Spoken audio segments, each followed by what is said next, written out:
En este video vamos a hablar del eterno debate de si deberíamos comprar o arrendar apartamento para vivir.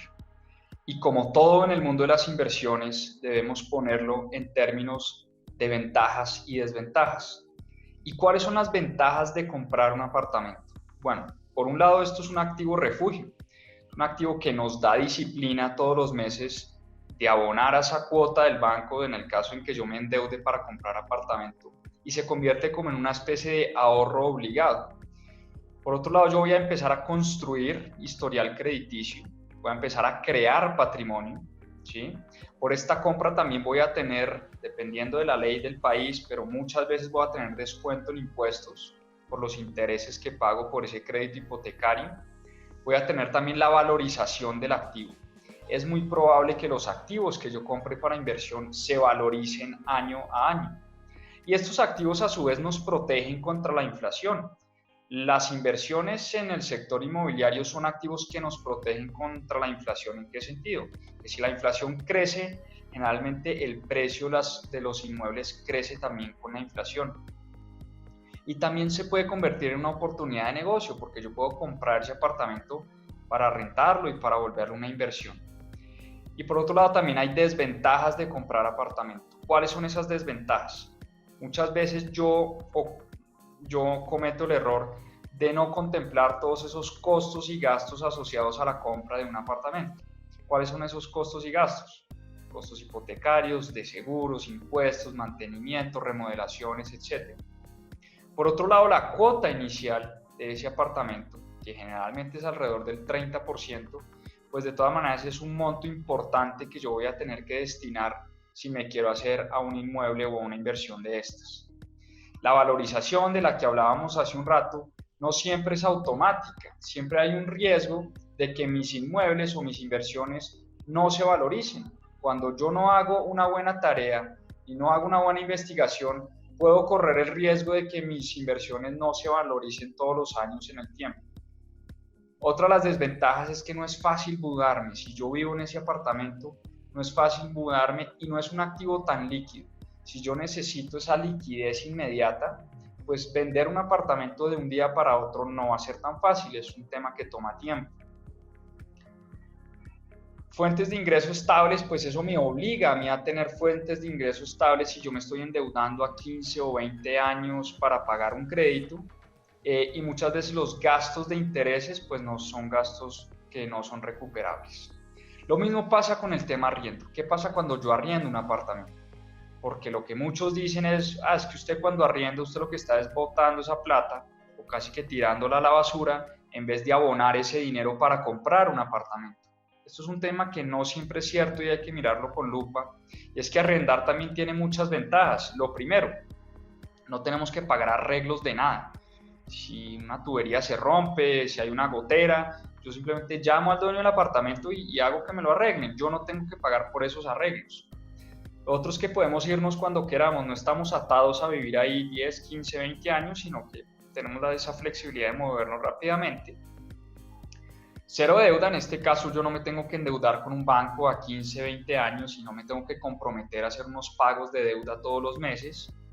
Y de otra manera, pues libero ese capital que yo había puesto para la cuota inicial en el momento de comprar ese apartamento.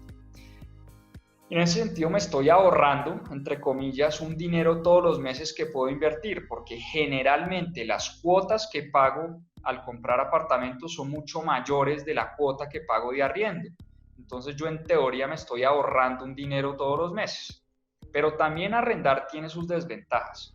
Y lo primero es que si yo no tengo esa disciplina para invertir ese dinero todos los meses o todos los años, pues es mejor realmente comprar un apartamento que me obligue a pagar esas cuotas, porque si yo no pago esas cuotas me van a quitar ese inmueble. Lo otro es que me pueden sacar en cualquier momento, el dueño del apartamento me puede decir, oiga, se acaba su contrato y por favor necesito que me desaloje el apartamento porque me voy a ir a vivir ahí. Y pues eso trae las incomodidades del trasteo y de que tengo que buscar un nuevo apartamento para vivir, etc. Hay gastos, esto es un gasto que no es recuperable, yo pago el arriendo y eso no lo recupero de ninguna manera. Y el costo del alquiler pues sube todos los años y me desprotege contra la inflación, es decir, si la inflación se dispara en un 15%, Realmente los contratos de arrendamiento van indexados a la inflación y si mis ingresos no crecen al mismo nivel, yo voy a estar desprotegido en ese sentido contra la inflación. Como todo hay que ponerlo en términos de ventajas y desventajas. Y vamos a los números, porque ustedes saben que a mí siempre me gusta poner el tema en números, hacer esos numeritos de servilleta, hacer un Excel muy sencillo para saber realmente cuáles son las decisiones que debo tomar a la hora de invertir, de si compro o arriendo.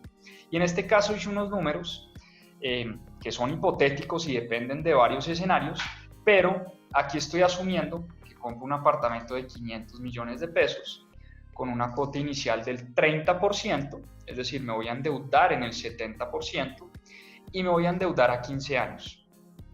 ¿Y cómo calculo esta cuota mensual? Lo que hice fue un ejercicio de irme a cualquier página de un banco, en este caso pues utilicé la página de Davivienda, puede ser Davivienda, Bancolombia, Banco de Bogotá o cualquier otro banco de cualquier país. Todos tienen estos simuladores de créditos hipotecarios. Yo voy a tener un valor de inmueble de 500 millones, voy a financiar el 70% a 15 años. Me preguntan mi edad, si lo voy a pagar por libranzas, voy a decir que no. Me van a decir si quiero asesoría financiera, no en este momento.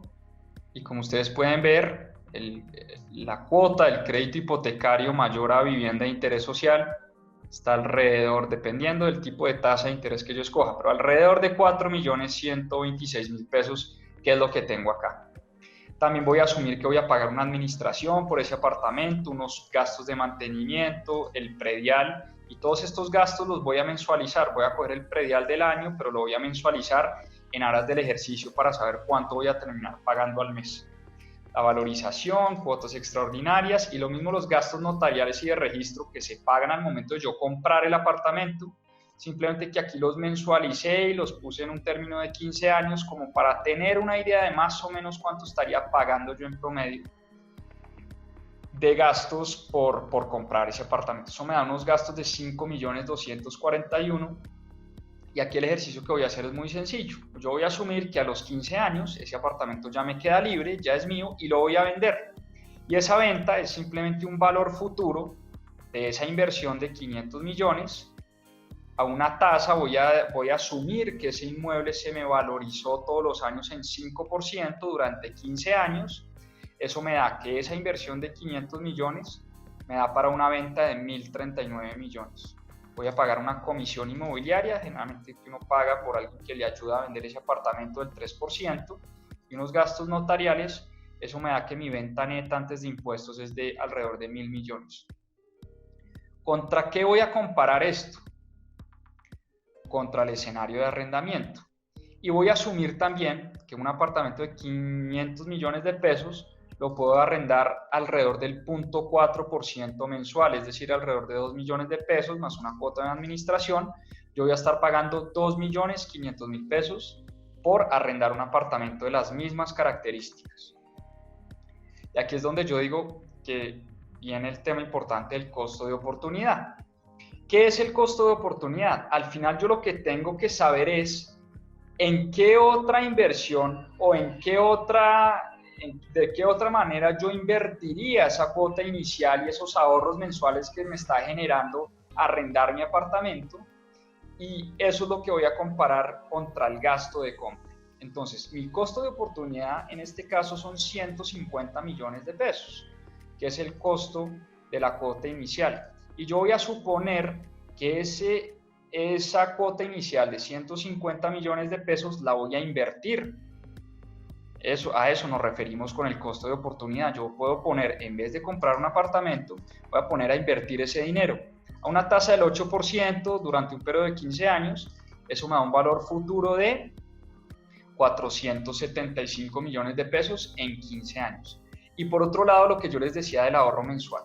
Yo estoy pagando cuotas acá de 5.241.000 en el caso de la compra, pero estoy arrendando solo por 2.500.000. En teoría, tengo un ahorro mensual de 2.700.000, que eso es un ahorro al año de 32 millones de pesos. ¿Y qué voy a hacer con esos 32 millones de pesos? Igualmente los voy a invertir.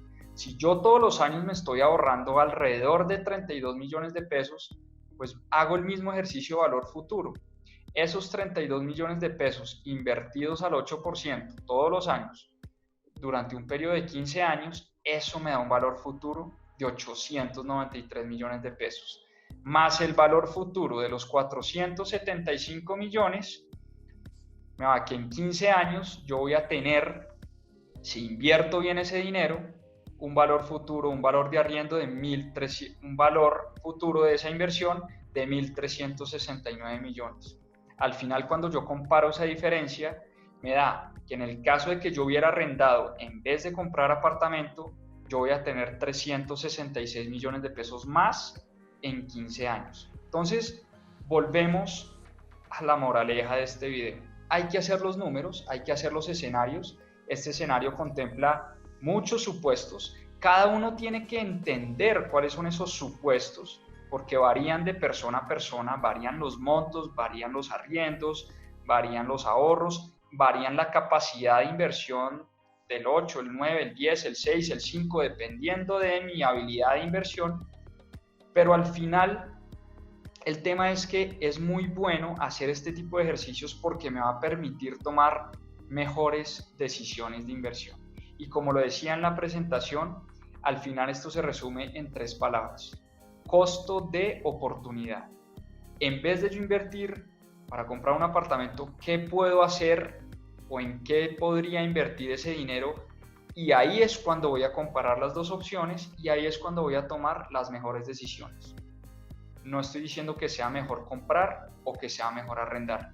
Simplemente estoy diciendo que hay que hacer los números, hay que mirar los escenarios y eso nos va a dar muchas más herramientas para tomar mejores decisiones de inversión.